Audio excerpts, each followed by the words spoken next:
сол 5 бала туып өсірді, ішіне бір 2000 теңге ақша салып бере алмайды, 5-еу жалпы. Ондай баладан не қайран?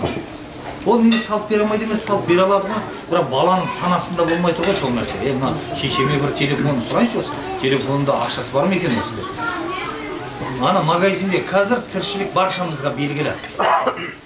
Пенсиядан пенсияға ана магазиннен қарызға алады, пенсияны алып жабады, қайтадан бір ай алады, қайтып жабады.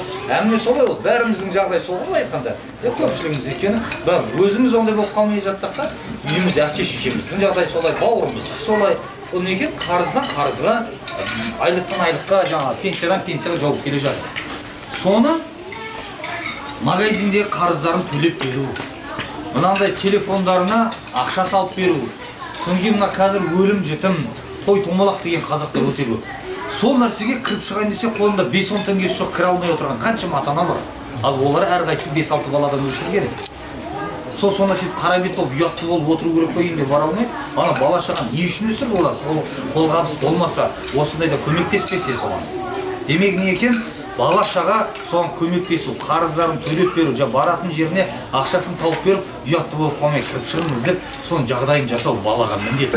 Өзіңізден, әйел бала шағыңыздан бірінші міндет сол негізінде жасап беру.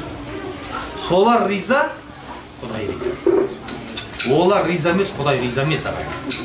Бізде қазіргі уақытта мына батыс Еуропадан келген пікірлер біздер улап жатыр жастарына.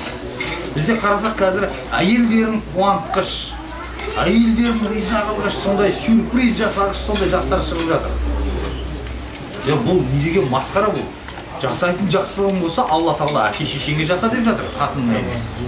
Біз еш уақытта әйелдің ризалығын алуға бұйырмағанбыз. Әйеліңіз сізге риза болмай өліп кеткен болса, сіз оған міндетті емес, Құдай сұрамайды оны. Не алып саған әйелің риза болмайды деп. Ондай жоқ. Бала шаға да сондай, сізге риза болу шарт емес. Шамаңыз келгенмен тамақтандырасыз болды.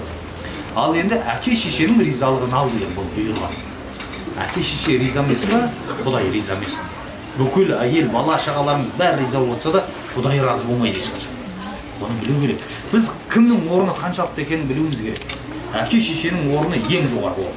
Одан кейін өзіңді қой деген жаңа әйел бала шаға. Сонда біз қазіргі мынандай нәрселер көп шығып жатыр ғой интернет желісінде. Енесі мен келіннің ұрыстары, бір нәрсе бірін-бірін жақтырмай жатқандарын шығарғыштар болып жатыр. Ал негізі шариғат бойынша қалай? Әке шешеңіз сізге мына әйеліңді құртын, қатын болмайды десеңіз, құртуыңыз керек болады негізі. Міндетсіз. Демек ана ерегісетін адам емес, ол көзі құрып кететін адам болды. Ол қайтып ерегісіз болды? Баланың осалдығы болды. Баланың осалдығы. Еркек болу керек. Алла Тағала еркек жаратты. Әке шешеге қарсы сөйлететін емес, сіз өзіңіз болып, әйеліңіз, бала шағаңыз бәріңіз жабылып, әке шешеге қызмет етуіңіз керек. Біздің міндеті осы ғой. Осын жоғалтпауымыз керек. Сонда барып ісіміз дұрыс болады. Мұны көрген бала шаға да ертең тура соны жасайды қайтып. Ал егер біз оны жасамайтын болсақ, бала шаға көргенін жасайды. Мысалы қарасаңыздар, кейбір отбасылар бар ғой, әйел билейтін отбасы. Мына жігіттер қазір праворулька деп қояды оларды жаңа. Олар неге әйел басқаратын отбасынан. Олардың балалары бір ер мінезді бала шықпайды. Қыздары көкбет ешкім тыңдамайтындар болды.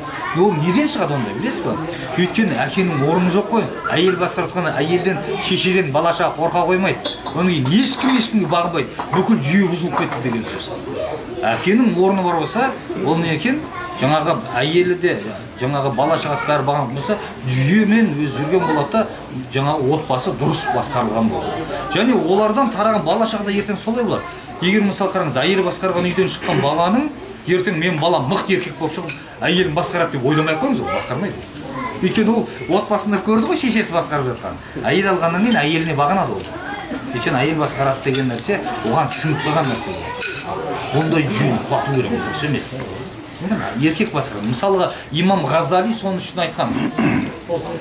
Кімде-кім әйелін басшы қылып қоятын болса деген, бұл өзіне өз зұлымдық жасаған залым адам деп айтқан.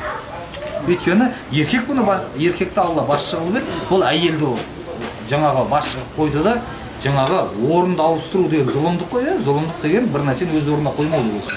Соның үшін еркектің орны жоқ қылды да, бұл зұлымдық жасаған залым еркек деп айтқан. Соның үшін ағайындар, дұрысы қалай болады екен, өзіміздің ұстанымымыз болу керек. Және бүкіл жасап жатқан ісіміз ата-ананың жағдайын жасап беру болу керек. Өткенде бір кісі мақтанып жатыр. Мен балам шетелде оқиды деп. Сөйтіп еді, қай елде оқиды балаңыз деп сұрап еді, айта алмай қойды ма ешқандай.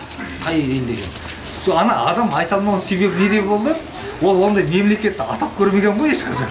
Көрдіңіз бе? Мысалға ол жаңағы Нидерландия ма бір жақта, ол өмір айтып көрмеген мемлекет, ол баласын жібергенде қай мемлекет екенін айта алмай жатыр. Сонда қараңыз, біздің әке-шешелеріміз айтып көрмеген мемлекетке балалары барып жатыр, оқып жатыр. Ол балалар кейбір балалар келіп жатыр. Бүйтеді, әке-шешесіне мен түрлі профессорлардың алдында отырған, ел кезген, жер кезген, бұл әке-шешем не біледі дейсің? Оғас деген түсінікке барды. Соны үшін оқытты ма сонда әке-шешем?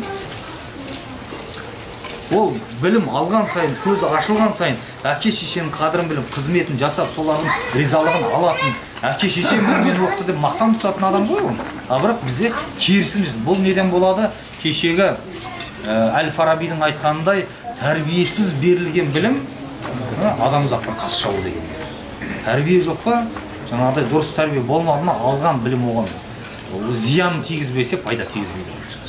Соның үшін ағайындар, отбасымыздағы тәрбиедес. Ол үшін екен, біздің әке-шешелерімізіне бізге тәрбиені берген кезде кітаптан оқып беріп жатыр ма не сондай?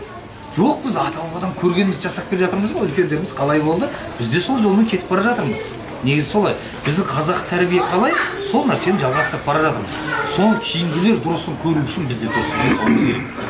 Сол кезде кейінгілер жаңағыдай жасайды. Біз әке-шешеміз құрметтегеніміз балаларымыз көретін болса, біздің балалар бізді құрметтейтін болады ертең. Бұл нәрселер ағайындар естен шығармайды. Бұның әрқайсысы өз орнымен, өз уақытысымен болатын нәрсе. Соның үшін кеш болмай тұрғанда түзелейік, ата-аналарымызды риза қылайық, солардың күлкісі Алланың ризалығын алып келетінін ұмытпайық. Ассаламу алейкум.